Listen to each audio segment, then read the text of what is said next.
اعوذ باللہ من الشیطان الرجیم بسم اللہ الرحمن الرحیم وذکر فإن الذکر تنفع المؤمنین صدق اللہ مولانا العظیم۔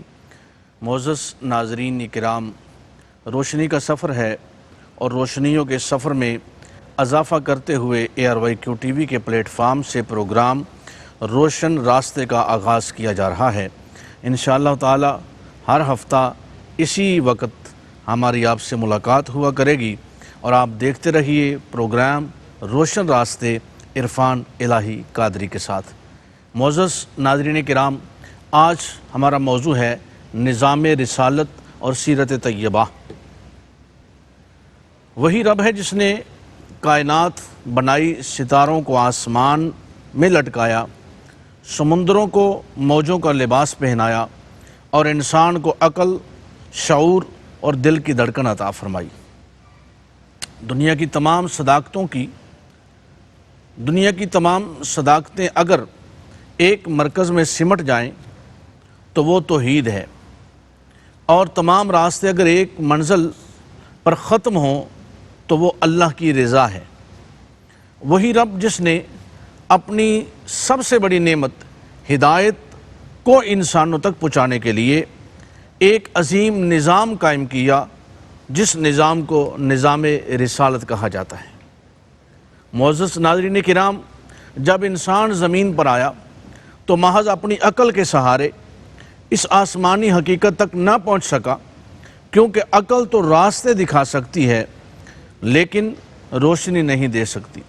اللہ رب العزت نے ایک خاص انتظام فرمایا کہ تاکہ بندوں کو اللہ وحدہ لا شریک کے ساتھ جوڑا جائے، تو وہ وحی کا پیغام تھا جو آسمان سے زمین پر آئے اور بندوں کو اللہ وحدہ لا شریک کے ساتھ جوڑا جائے اور ہدایت کے لیے انسانوں میں سے انسانوں کو بھیجا جائے، تو اسے نظام رسالت کہا جاتا ہے۔ اور جو رسالت پر کاربند نہیں، ان کے پاس عقیدہ توحید بھی کامل نہیں، اور جن لوگوں کے پاس رسول نہیں، ان کے پاس آج بھی ایک خدا نہیں ہے۔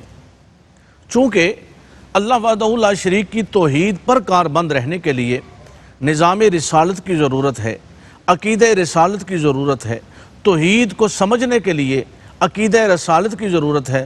اللہ وحدہ لا شریک نے قرآن مجید فرقان حمید میں اپنی توحید، اپنی یکتائی، اپنی للہیت اور اپنے مقام اور شان کو بیان فرمانے کے لیے لفظ کل کا اضافہ فرما کر رسالت کو جوڑ دیا۔ فرمایا قل هو اللہ احد، اے حبیب آپ فرمائیے وہ اللہ ایک ہے۔ تین چیزیں ہیں، ایک ہے وحدت، ایک ہے وحدانیت اور ایک ہے توحید۔ وحدت اکائی کا نام ہے، وحدت اس یکتائی کو کہتے ہیں جو اللہ وحدہ لا شریک کی ہے، اور وحدانیت کیا ہے؟ اپنے سورسز آف نالج سے جان لینا، اپنے علم سے، اپنی کوشش و کاوش سے جاننا کہ وہ اللہ ہے، وہ وحدت والا خدا ہے، اسے وحدانیت کہتے ہیں۔ لیکن ناظرین کرام، اس وحدت کو، اس وحدانیت کے ذریعے وحدت تک پہنچنے کے لیے جو پیغام مخبر صادق صلی اللہ علیہ وآلہ وسلم یا کوئی نبی اور رسول آ کر یہ پیغام دے کہ وہ اللہ ایک ہے، اسے توحید کہا جاتا ہے۔ وحدت کو توحید نہیں کہا جاتا، وحدانیت کو بھی توحید نہیں کہا جاتا۔ توحید یہ ہے کہ اللہ کا رسول آ کر لوگوں کو یہ بتائے کہ لوگوں اس وحدہ لا شریک کی عبادت کرو، لوگوں آؤ لا الہ الا اللہ آدم صفی اللہ کا اقرار و تکرار کر لو۔ جناب نوح علیہ السلام جلوہ گر ہوں تو فرمائے اے لوگوں آؤ لا الہ الا اللہ نوح نجی اللہ پڑھ لو۔ جناب داؤد خلیفۃ اللہ جلوہ گر ہوں اور فرمائیں کہ لوگوں آؤ میری امت آؤ لا الہ الا اللہ داؤد خلیفۃ اللہ پڑھ لو۔ اے ابراہیم علیہ السلام جلوہ گر ہوں، فرمائیں لوگوں آؤ لا الہ الا اللہ ابراہیم خلیل اللہ پڑھ لو۔ اسماعیل علیہ السلام آئیں تو فرمائیں کہ لوگوں لا الہ الا اللہ اسماعیل ذبیح اللہ پڑھ لو۔ میرے آقا صلی اللہ علیہ وآلہ وسلم جلوہ گر ہوں، لوگوں آؤ لا الہ الا اللہ محمد رسول اللہ پڑھ لو۔ تو حضرات گرامی قدر، یہ کہیں موسیٰ کلیم اللہ کا لا الہ الا اللہ موسیٰ کلیم اللہ کا اقرار و تکرار کروانا، اور کہیں جناب سیدنا عیسیٰ علیہ السلام کا لا الہ الا اللہ عیسیٰ روح اللہ کا اقرار و تکرار کروانا کرنا یہ رسالت ہے۔ اب آئیے کہ یہ نظام رسالت اللہ رب العزت نے یہ لوگوں تک کیا وجہ تھی، کس لیے لوگوں تک پہنچایا؟ تو یہ لوگوں کی ہدایت و رہنمائی کے لیے انبیاء کو مبعوث فرمایا گیا، اور مبعوث فرما کر پھر انبیاء کو شان اور مقام عطا فرمایا۔ دیکھیں قرآن مجید فرقان حمید ہے، یا ایھا النبی انا ارسلناک شاہدا ومبشرا ونذیرا وداعیا الی اللہ باذنہ وسراجا منیرا۔ یہ شان اور مقام عطا فرمائے۔ کہیں حضور علیہ الصلوۃ والسلام کے تذکار جمیلہ اور اسی طرح انبیاء کرام علیہم السلام کو مختلف مقامات، مختلف شانوں کے ساتھ رب کائنات نے نوازا۔ اب آئیے نظام رسالت میں سب سے اگلی بات کیا ہے؟ وہ یہ ہے کہ تمام انبیاء کا ادب و احترام کرنا۔ یہ نہیں کہ ہم ایک نبی کے امتی ہیں تو اسی کا ادب کریں گے، اسی کا احترام کریں گے۔ تمام انبیاء کرام کا ادب اور ان کا احترام کرنا۔ قرآن مجید سورہ نساء کے اندر آیت نمبر 150 اور 151 میں اللہ رب العزت ارشاد فرماتا ہے، جو لوگ منکر ہیں اللہ سے اور اس کے رسولوں سے اور چاہتے ہیں کہ فرق نکالیں اللہ میں اور اس کے رسولوں میں، اور کہتے ہیں کہ ہم مانتے ہیں بعضوں کو اور نہیں مانتے بعضوں کو، اور چاہتے ہیں کہ نکالیں اس کے بیچ میں ایک راہ، فرمایا ایسے ہی لوگ تو اصل کافر ہیں۔ یعنی مسلمان ہونے کے لیے، مومن ہونے کے لیے ضروری کیا ہے کہ تمام انبیاء کرام علیہم السلام کا ادب اور احترام کیا جائے۔ اور پھر انبیاء کے تذکار جمیلہ قرآن مجید نے 1,24,000 انبیاء کے متعلق ارشاد فرمایا۔ ان میں سے بعض چند انبیاء کے اسماء مقدسہ بھی قرآن نے بیان فرمائے، اور قرآن مجید سورہ المومن ہے، آیت نمبر 75 ہے، فرمایا گیا اور ہم نے آپ صلی اللہ علیہ وسلم سے پہلے بہت سے رسول بھیجے، جن میں سے بعض کا حال ہم نے آپ سے بیان کیا ہے اور ان میں سے بعض کا حال ہم نے آپ سے بیان نہیں کیا۔ یعنی انبیاء تو 1,24,000 کم و بیش جلوہ گر ہوئے، بعض کا ذکر قرآن میں آیا اور بعض کا ذکر نہ آیا۔ اب ناظرین کرام ایک بات یہاں بڑی توجہ طلب ہے کہ نبی اور رسول میں فرق کیا ہے؟ کیا تمام آنے والے رسول ہیں یا سب آنے والے نبی ہیں؟ تو ناظرین کرام رسول صاحب شریعت ہوتا ہے، رسول کو نئی کتاب اور نئی شریعت دے کر بھیجا جاتا ہے، اور رسول کا درجہ نبی سے زیادہ ہوتا ہے، جبکہ نبی اپنے سے پہلے رسول کی ہی شریعت اور تعلیمات کو دنیا میں پھیلاتا ہے۔ رسول جو ہے وہ نئی شریعت لے کر آتا ہے، رسول جو ہے وہ پیغام حق لے کر آتا ہے، اور نبی جو ہوتا ہے وہ اپنے سے پہلے پیش رو جو رسول ہے اس کا پیغام لوگوں تک پہنچاتا ہے، اسے نبی کہا جاتا ہے۔ تو اس لیے نبی سے زیادہ رسول کا درجہ ہے۔ تمام رسول نبی تو ہیں لیکن سب نبی رسول نہیں ہیں۔ آگے آئیے، اللہ رب العزت نے اس ضرورت کو کیوں سمجھا؟ تو قرآن مجید سورہ یونس میں آیت نمبر 47 میں اللہ رب العزت فرماتا ہے وَلِكُلِّ أُمَّةٍ الرَّسُولِ، اور ہر امت کے لیے ایک رسول ہے۔ اور سورہ نساء میں آیت نمبر 64 میں رب کائنات نے فرمایا وَمَا أَرْسَلْنَا مِن رَّسُولٍ إِلَّا لِيُطَاعَ بِإِذْنِ اللَّهِ، اور ہم نے جو رسول بھی بھیجا اس غرض سے بھیجا تاکہ اللہ تعالیٰ کے حکم سے اس کی اتباع کی جائے۔ نظام رسالت میں یہ بڑی بات ہے کہ رسول تو جلوہ گر ہوئے، لیکن رسول بھیجنے کا مقصد کیا تھا کہ ہمارے اس رسول کی اتباع بھی کی جائے، اور ہمارے رسول نے ہمارا جو پیغام دیا ہے اس پیغام کو سمجھا جائے اور اس پیغام پر عمل پیرا رہا جائے، تاکہ تم جو گمراہیوں میں ڈوبے ہوئے ہو اور تمہیں راہ نور دیدہ کی ضرورت ہے اور تمہیں صراط مستقیم کی ضرورت ہے اور تمہیں توحید پہ کاربند ہونے کی ضرورت ہے، تو ہم نے اپنا رسول بھیجا جو علائے کلمۃ الحق بلند کرتا ہے اور تمہیں ہماری طرف بلاتا ہے، ہمارے راستے پہ تمہیں چلاتا ہے۔ تو مقصد تخلیق سے آگاہی بھی رسول کا مقصد ہے کہ تخلیق کیوں کی گئی، یہ بھی رسول کا مقصد ہے آ کر بتانے کا۔ فرمایا انسان کا خالق کون ہے، وہ انسان سے کیا چاہتا ہے، انسان کا مقصد تخلیق کیا ہے۔ یہ ساری کائنات اس کارواں کے منظم و مربوط نظام کو کیوں تخلیق کیا گیا؟ ان سوالات کے جوابات اور ان جیسی دیگر جو چیزیں ذہن میں آتی ہیں حواس خمسہ کے ذریعے سے، تو ان کے سمجھنے کے لیے فرمایا گیا ہم نے رسول بھیجا ہے۔ ہمارا رسول تمہیں یہ چیزیں بتائے گا کہ خدا ہے، وحدہ لا شریک ہے، اس کی عبادت ہے، اس کی بندگی ہے، اس کی بارگاہ میں جھکنا ہے۔ میں نے ابتداء ایک لفظ کہا تھا کہ جن کے پاس رسول نہیں ہے ان کے پاس آج بھی ایک خدا نہیں ہے۔ میرے قبلہ عالم حضرت قلندر کبریا تاجدار ساہو چک شریف حضرت خواجہ اللہ رکھا شاہ قلندر رحمۃ اللہ تعالی علیہ آپ فرمایا کرتے تھے، آپ فرماتے ہیں کہ رسول قرب الہی کے حصار میں ہوتا ہے اور اسے وقت تقرب الہی کی ضرورت ہوتی ہے۔ رسول کا جو کام ہے، پہلی بات تو یہ ہے کہ وہ قرب الہی کے حصول کے لیے چلتا ہے اور لوگوں کو قرب الہی کے حصول میں لے کر جاتا ہے، اور وہ معصوم ہوتا ہے۔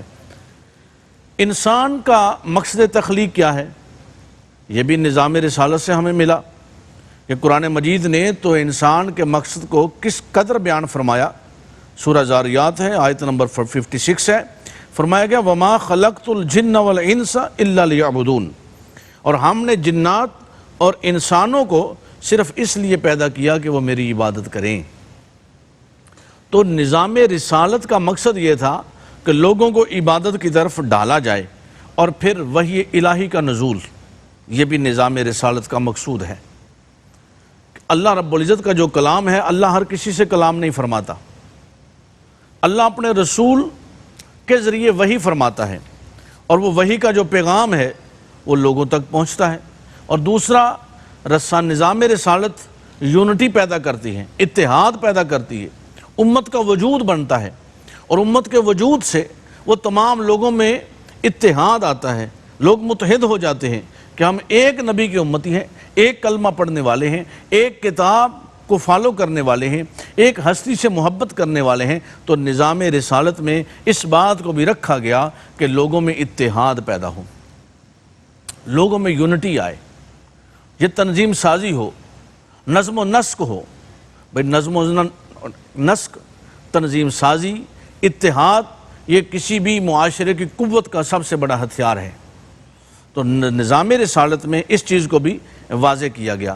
اب انبیاء کرام جو جلوہ گر ہوتے ہیں ان کی خصوصیات کیا ہوں، نظام رسالت کو چلایا کیسے جائے، تو اس میں پہلی بات یہ ہے کہ جو آنے والا ہے وہ بشر ہو، لبادہ بشریت میں ہو، تاکہ لوگ ان کے ساتھ مانوس ہو جائیں اور وہ اس معاشرے سے ہٹ کر نہ ہو۔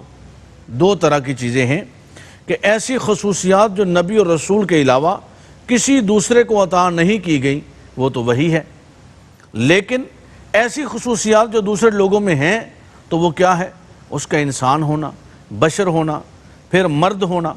نبی اور رسول کے لیے کیا ہے؟ مرد ہونا۔ قرآن مجید سورہ یوسف ہے، فرمایا گیا وَمَا أَرْسَلْنَا مِن قَبْلِكَ إِلَّا رِجَالًا نُوحِي إِلَيْهِمْ، اور جتنے بھیجے ہم نے تجھ سے پہلے رسول وہ سارے مرد تھے۔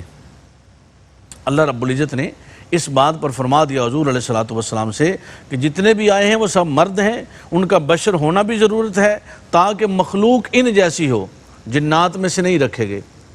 ملائکہ وہ پیغام رساں ہیں انبیاء کے لیے، رسولوں کے لیے، اور جو انسان جس معاشرے میں رہ رہے ہیں ان طرح سے وہ انسان ہو، ان کے مطابق اس کا رہن سہن، ان کے مطابق لباس پہننا، انہی قبائل میں سے ہو، اسی معاشرے میں سے ہو، ان کی زبان سے ہو، تاکہ ان لوگوں کو واقفیت میں اور سمجھانے میں دقت محسوس نہ ہو۔ اگلا، رسول کے لیے اس کا مقام اور شان کیا ہے کہ انبیاء کرام کو یہ خصوصیت جو ملی تو فرمایا گیا اس میں ہم جو کلام کرتے ہیں وہ وحی کے ذریعے، نظام رسالت میں جو پیغام ہے وہ وحی ہے۔